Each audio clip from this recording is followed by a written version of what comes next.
Niektoré frázy fungujú ako pomalý, tichý a nenápadný jed. Opakujú sa v rozhovoroch, v správach a používajú ich aj ľudia, ktorým dôverujeme. A predsa za každým v nás niečo prevrátia. Zneistia nás, umlčia alebo donútia ustúpiť. Nie preto, že by boli pravdivé, ale preto, že boli šikovne použité. Dnes ti ukážem 10 bežných fráz, ktoré sa tvária nevinne, ale manipulujú tvojim správaním, tvojimi emóciami a tvojim vnímaním reality. A čo je najhoršie, často si to ani neuvedomíš. Ak ťa dekódovanie ľudského správania zaujíma, daj videu like a prihlás sa na odber. Pomáha to dostať tento obsah k tým, ktorí ho potrebujú. Fráza číslo 1.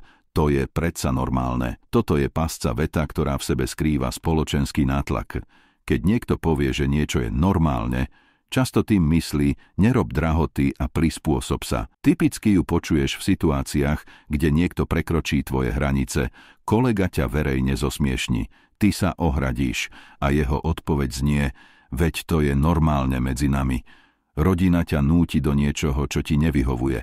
Povedia ti, všetci to tak robia, ale normálne neznamená správne. Väčšina ľudí si zvykla tolerovať, že ich ostatní nerešpektujú, len aby mali pokoj. Ale to nie je znak vyrovnanosti, je to znak otupenosti. Fráza číslo 2.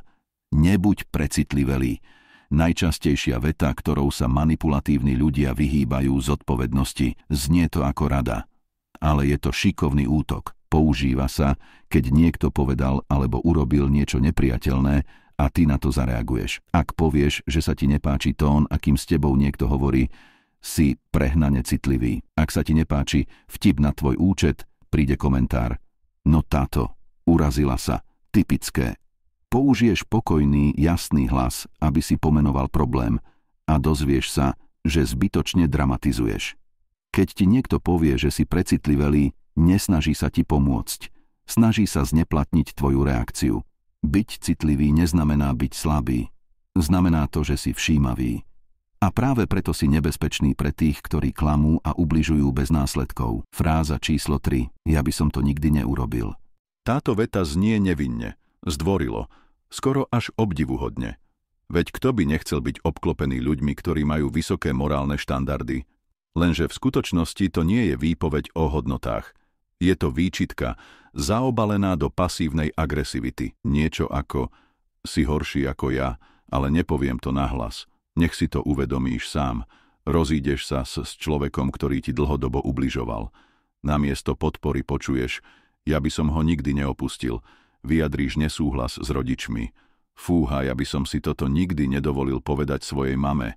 Nie je to o ich hodnotách, znie to ako ich názor. Ale v skutočnosti je to útok na tvoje rozhodnutie.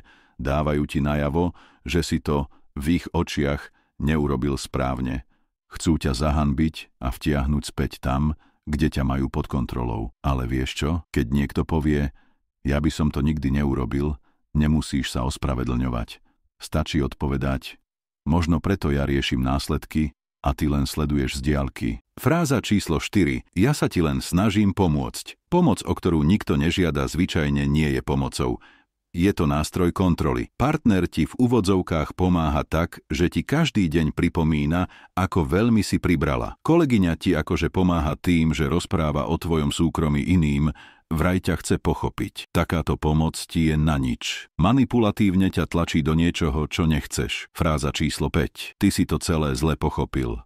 V preklade nesúhlasím s tvojou pravdou, tak ju znegujem. Používa sa v konfliktoch, kde niekto nechce niesť následky za svoje slová alebo činy. Pripomenieš niečo nepríjemné z minulosti. To si zle pochopil. Vyjadríš, že si sa cítil podvedený.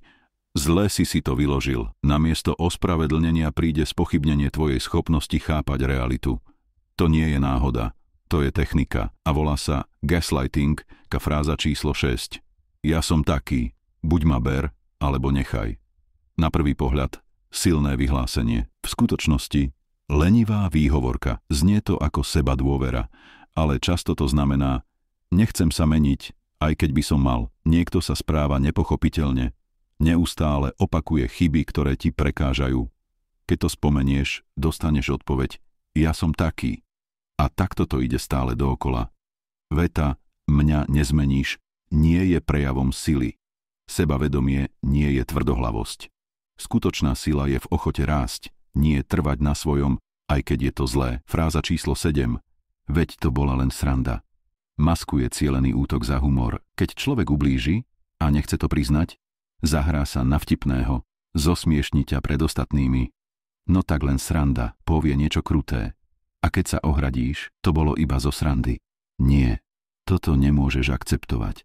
Sranda nie je ospravedlnenie. Sranda je sranda iba vtedy, keď sa na nej smejú všetci. Fráza číslo 8. Nikto iný sa na to nesťažuje. Typická manipulácia vo vzťahoch, na pracovisku aj v rodine. Povieš, že sa necítiš rešpektovaný, že ti prekáža, ako veci fungujú, že by si chcel niečo zmeniť. Odbijú ťa. Ostatným to nevadí. Upozorníš na nespravodlivosť. Dostaneš odpoveď. Nikto iný s tým nemá problém. Táto fráza ťa má izolovať. Poukázať na to, že si v tom sám. Väčšina sa predsa nemôže mýliť. V skutočnosti nechce vyriešiť problém. Chce ťa umlčať.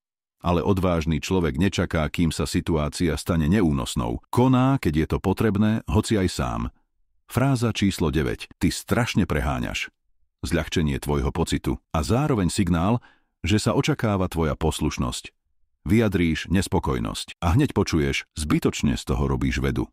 Nastavíš hranicu, si prehnane dramatický. Ak ti niekto hovorí, že preháňaš, polož si otázku, naozaj preháňaš, alebo niekto len nechce počuť pravdu? Nezaujíma ho, ako sa cítiš. A chce len, aby si sa prispôsobil a nerobil problémy. Fráza číslo 10. To si len vymýšľaš.